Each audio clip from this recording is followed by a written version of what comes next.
Представничкиот дом на Американскиот конгрес официјално до Сенатот го достави обвинението против поранешниот председател Доналд Трамп, кој се терети за потикнување на бунт по упадот на неговите приврзаници во Капитол Хил.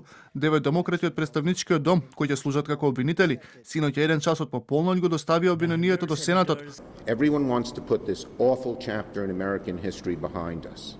Во однос на импичментот, сите сакаме да го оставиме ова лошо поглавје од американската историја зад нас, но тоа нема да му помогне никому ако само го турнеме под тепихот.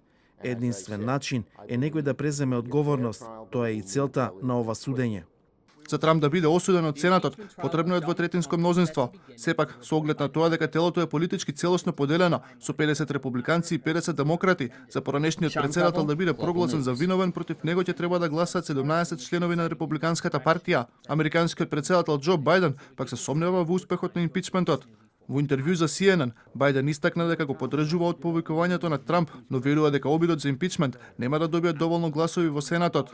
Судскиот процес пред Сенатот треба да почне на 8 февруари, откако демократите и републиканците се согласија да го одложат, за да им се даде време на членовите на представничкиот дом и на тимот за одбрана на Трамп да се подготват.